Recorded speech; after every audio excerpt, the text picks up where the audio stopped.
Hi, Advanced Accounting. In this video, I'm about to go through how to do exercise 3.1 from your Advanced Accounting textbook.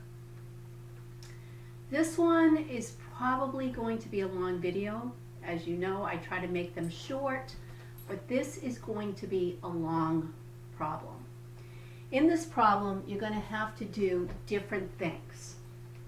All right, so let me begin by reading the problem from your textbook. All right, so it's exercise 3.1. We're in chapter 3. Here's the exercise. You're going to compare alternative methods for recording income. So there's a sub and parent relationship. All right, so here's the problem. Cardinal Company acquires an 80% interest in Huron Company common stock for $420,000 cash on January 1st, 2015. At that time, Huron Company had the following balance sheet. Okay, so I have to turn the page. I don't know about you. But so I turn the page and I'm looking at a balance sheet. I see current assets of $60,000, land of $100. I see equipment of $250, and they're giving me accumulated depreciation. All right, so I'm going to stop. I have to net that amount. To get the book value of that equipment, I am going to take the $350,000, the cost, and I'm going to subtract the accumulated depreciation. So that will give me $200,000. Okay, I'm looking at, they have accounts payable, and then I stop, right? Because up to this point, you know net assets are all your assets minus all your liabilities. Okay, the next thing, I have to look to see if there's any difference between book value and fair value. So I'm looking at the problem and I'm reading the blurb below the balance sheet. Appraisals indicate that accounts are fairly stated except for equipment which has a fair value of $240,000. So I'm writing that number down. My equipment has a fair value of $240,000 and a remaining life of 5 years. Any remaining excess is goodwill. Huron Company experiences the following changes in retained earnings during 2015 and 2016. Okay, that's going to come later in the problem. I will pick this book back up and I'll take that back.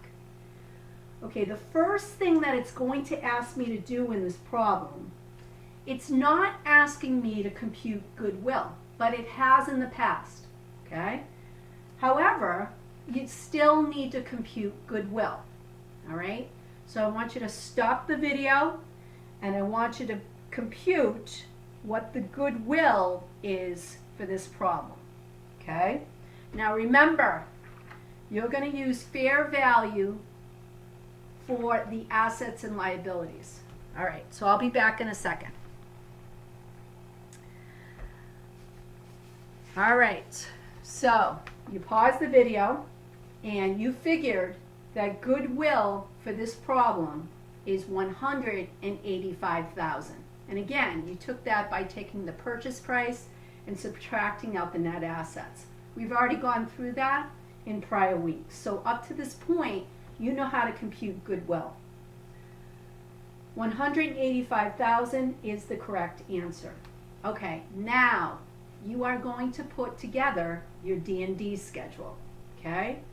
So, and this is, they acquired 80% of this company. So I'm going to go over to the board and I'm going to show you.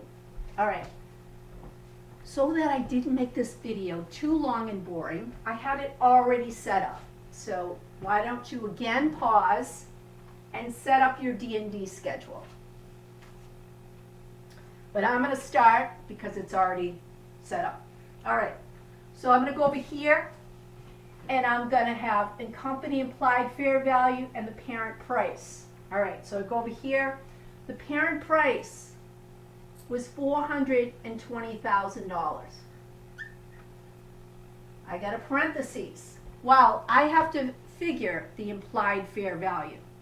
So the implied fair value, everybody, is at 100%.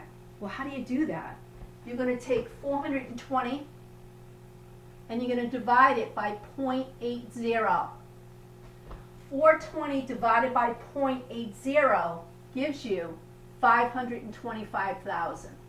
So the implied fair value of this subsidiary is 525,000. Okay, you're not done. You're now going to finish it. We don't own 20% of this company, so we have to figure out the non-controlling interest. We're going to take 525 and we're going to subtract out 420, and that's going to give us $105,000. Okay? Remember, these are dollar figures. All right. So the non-controlling interest in this company is $105,000. Okay, now we're going to figure the common stock. So I'm going to go over here. All right, everybody watch.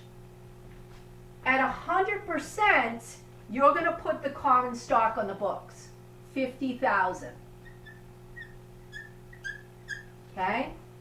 When I post the answer from the publisher, they don't do this. However, please do it so you don't get confused. You're not going to eliminate $50,000 of that common stock. Why not? Because they don't own 100%. So what you have to do is you're going to take 50,000 and you're going to multiply it by 80%. And when you do that, of course I have the answer from the publisher, and they don't have that answer. Now I gotta stop.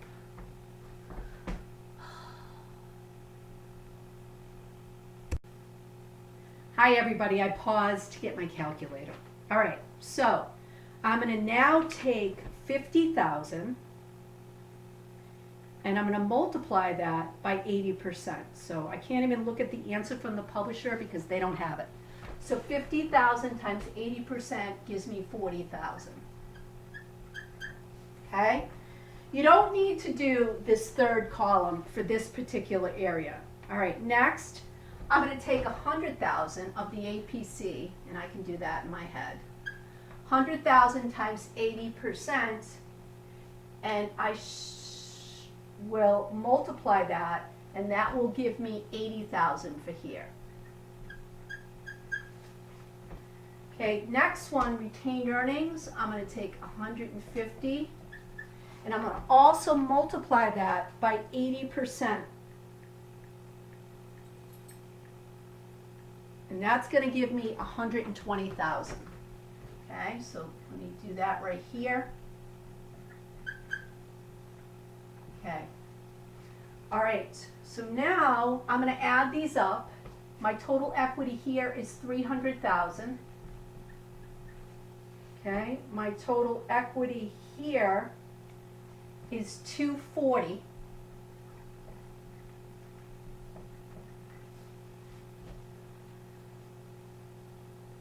And then my equity here of 300 times 20. So let me just put this over here. So your total equity here is 300 times 20%, and that will give me $60,000. Okay, so the non-controlling is 60. Okay, now I'm just going to subtract. I'm going to take 525 minus 300, and that's going to give me 225 for my excess of fair value over book value. Then I'm going to take my 420 and I'm going to subtract out the 240, and that gives me 180. I'm going to take the 105 minus the 60, and that's going to give me 45,000. for non-controlling interest. Just kind of draw lines, okay? Now, you know at this point in time, this is your check. Only the implied fair value you can check, okay? However, I'm going to show you these numbers when we're done. We'll go back to these, okay? All right. So now I'm looking down the bottom, and I'm looking for the change from fair value to book value, okay? So we already went over the book value for the equipment. One more time, I'm going to grab my book. The book value of the equipment was $200,000, okay? I took $350, I subtracted out $150. Well, they're telling me the fair value of the equipment is $240. So I have to make an adjustment of only $40,000. I go over to the board and I'm going to write, oops, put my totals in the wrong place. All right. I don't know what I did with my eraser. Here it is. All right, let me put it up here. So I got 225. Let me put it here. And then I got 180 and 45,000. See what I'm doing? I had it too close to the adjustment. So 225 is my check. All right, now I'm going to do my adjustments. So I've got equipment, and I just showed you that the adjustment will be for 40,000. I'm also going to have my adjustment for goodwill. Don't forget that. I could have caught my error. I could have said, all right, it's 225 up there. I only made an adjustment of 40. I'm off. I did something wrong. I forgot my goodwill. All right, so now I'm going to add the goodwill. And we figured that in the beginning, or you did. I didn't even show you how to do that because we've done that a million times up to this point. 185,000. All right, so now you're going to take 40 plus 185, and that gives you 225,000. All right, that's your check. Okay, now watch me, because this is going to be different. All right, so equipment was going to debit. Well, that's still the same. So let me kind of do this in a red marker for you. All right. So equipment's the same, but here's what's new. You now have to figure out depreciation. So let me show you where you'd find that in the problem. Okay, so I'm going back to exercise 3. All right, where's it saying it? Okay.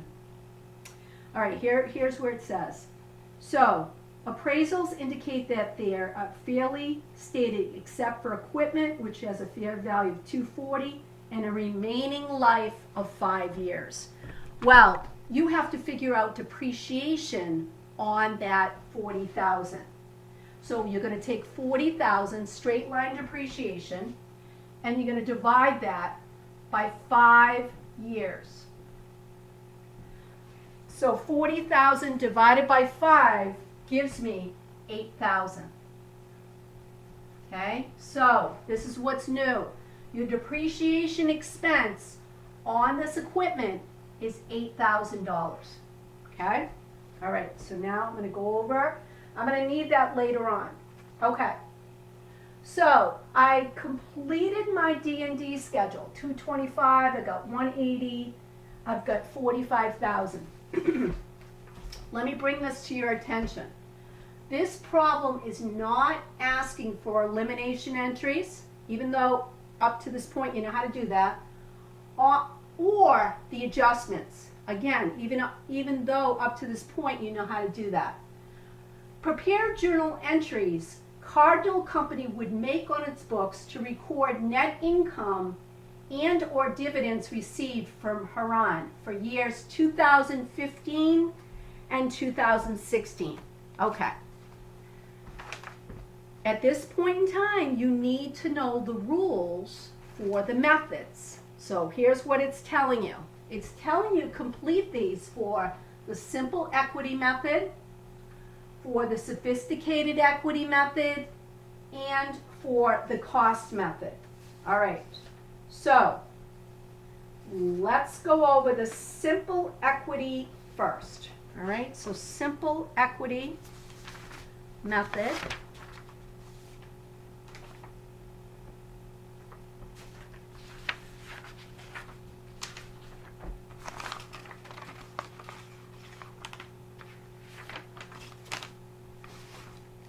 Okay, so the simple equity method, I have to look down the bottom of my paper and I have to look to see what it's telling me. So now I'm taking back out the book, okay? So it says retained earnings for January 1st, 2015. It has a net income of $50,000 and dividends paid of $10,000. Then I see so I'm looking down below the balance sheet. Then I see the results for 2016. I see net income of $45,000 and dividends of $10,000. So that's the information that I'm given for 2015 and 2016. You're going to get that right from your textbook. From that information, you have to do journal entries, okay? All right, so I look back at the problem, and I'm going to take out my calculator.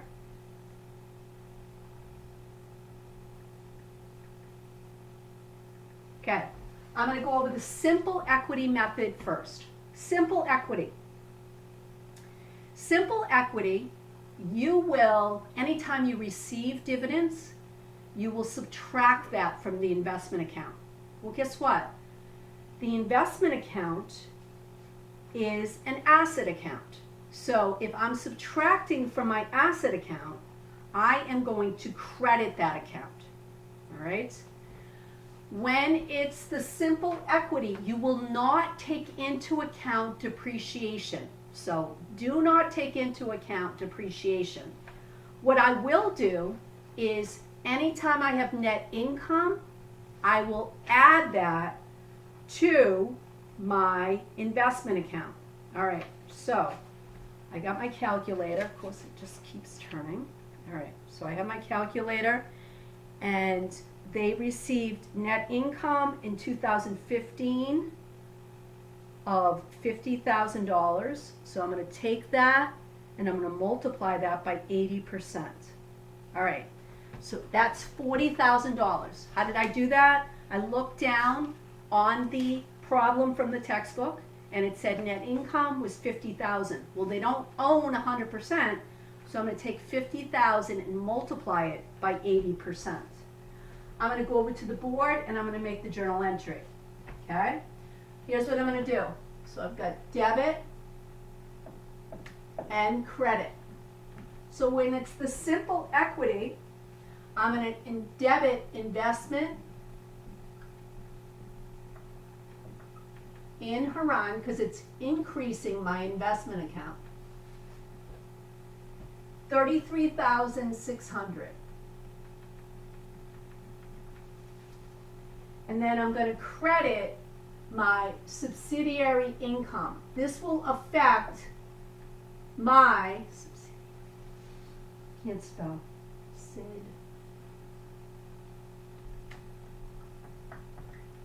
this will affect my income statement. Okay, this is the simple equity. I don't have to take into account depreciation. So all I did was take $50,000 and I multiplied that by 80%. So I got a debit of $40,000. And then I have a credit of $40,000. Okay? All right. Almost done. Then I look to see, it's a simple equity. What are the rules of the standard? If you receive dividends, dividends will be subtracted from your investment account. Okay, again, we do not own 100%. We only own 80%. So I'm looking at the problem. They said the dividends were $10,000 for the year.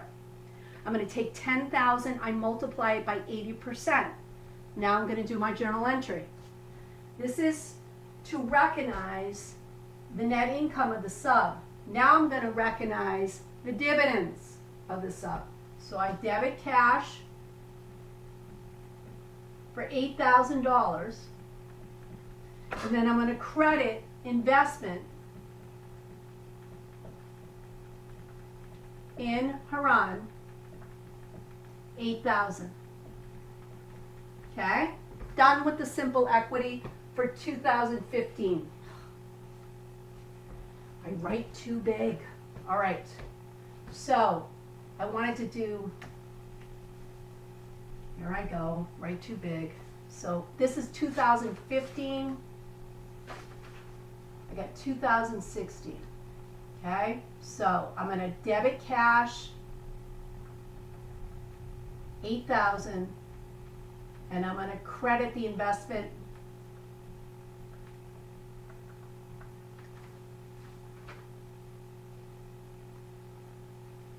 in Haran, $8,000. Okay? Now, 2016. So that was 2015, now it's 2016. I go back to the problem, I gotta look. All right, how much are they saying the net income was? They're saying the net income in 2016, let me just make sure on this, was 45,000.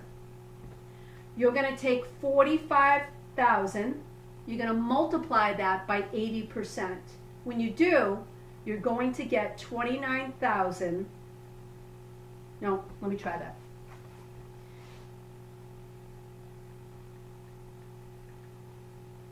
So 45,000, you're going to multiply that by 80%. That's going to give you $36,000. Okay? All right, so same entry, just 2016. I'm going to debit investment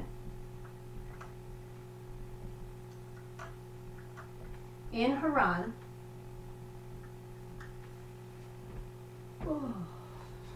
$36,000.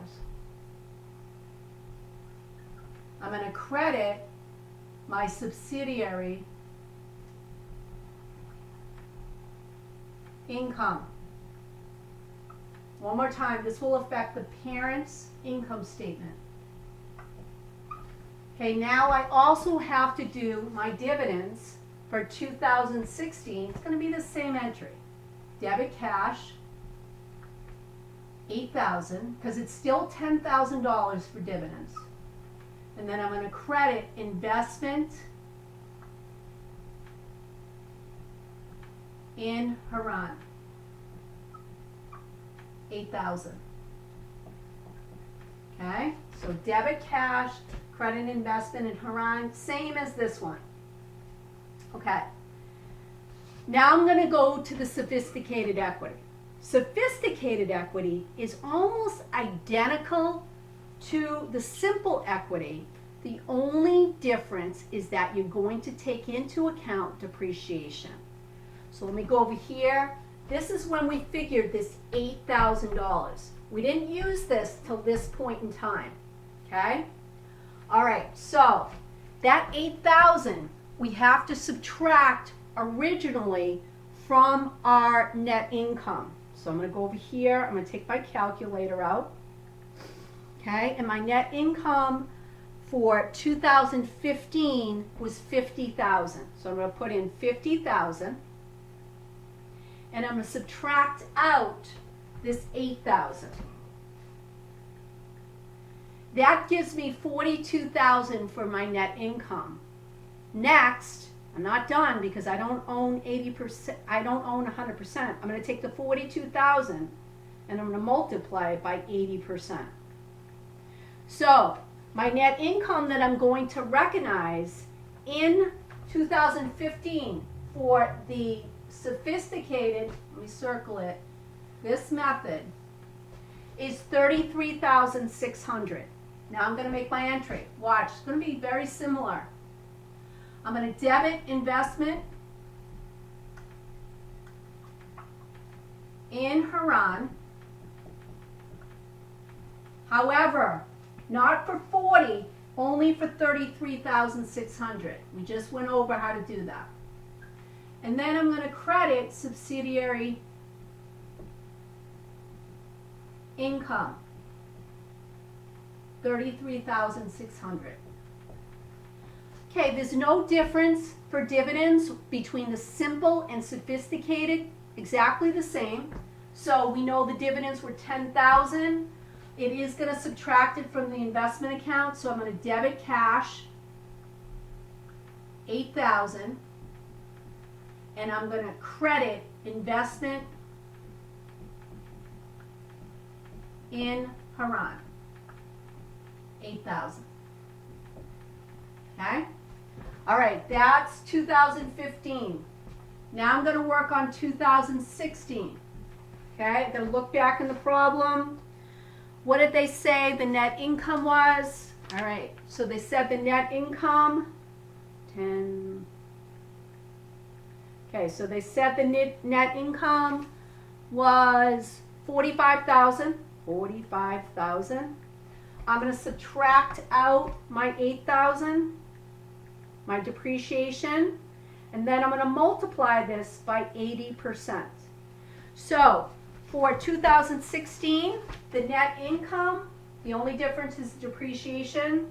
I will debit investment in Haran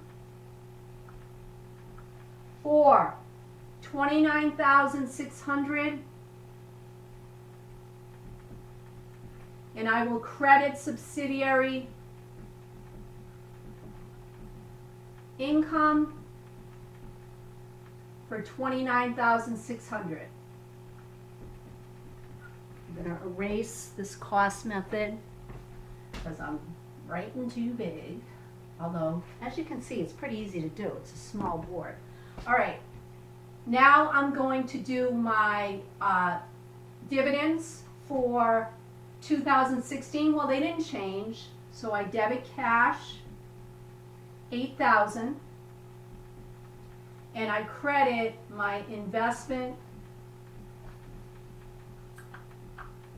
in Haran, $8,000. Okay? All right.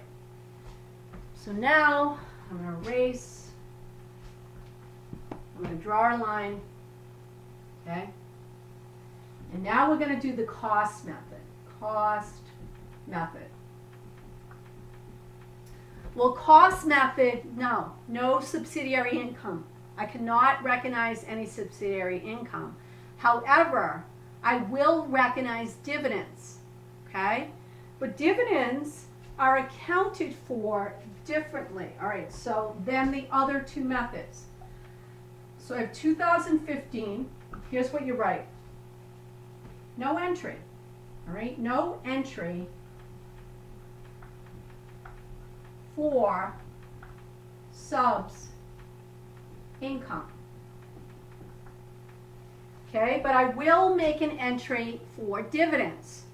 Again, they don't own 100%. I will take the 10,000, I'll multiply it by 80%, and that will give me $8,000. But when it's the cost method, dividends are revenue to you. Okay, so you're going to debit cash for $8,000. And you're going to credit dividend revenue.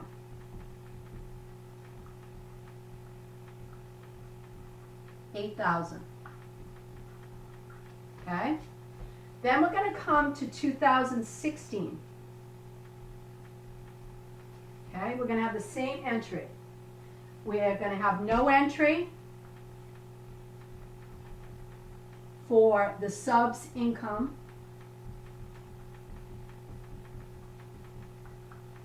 And then the dividends, we're going to debit cash, $8,000, and we're going to credit dividend revenue, $8,000. Okay, I know I wrote small, so it's the exact same entry. Debit cash, credit dividend revenue on both years for the dividends. Subs net income does not affect anywhere with the cost method. Okay? All right, now I'm about to teach you how to figure out the balance in the investment account. All right, so let me kind of race over here. All right, so I'm going to race over here. You already have this. Okay.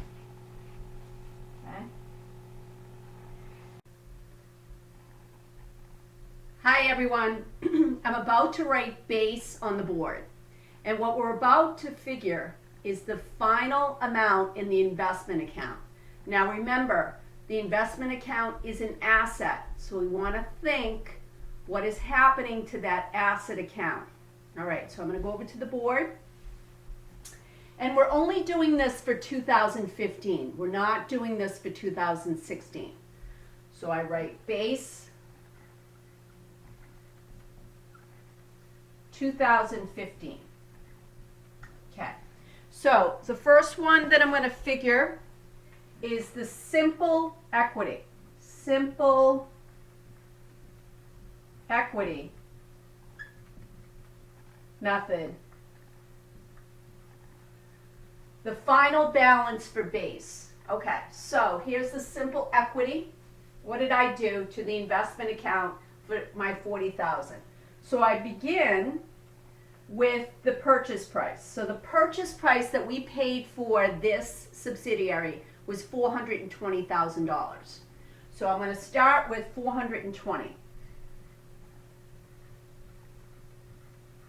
Then I'm looking, and what I did was I added in 40,000, which was the subsidiary's net income of what the parent owns. Okay? Next, look what I'm doing to the investment account. I'm crediting. So I want to make sure I subtract that 8,000. And when I do, I'm just going to add it. 420 plus 40 minus 8 gives me $452,000 for the simple equity. So your final total in the investment account, investment in Haran, for the simple equity is 452. All right, next. So A, B. Next, I'm going to show you how to do the sophisticated. So next is the sophisticated.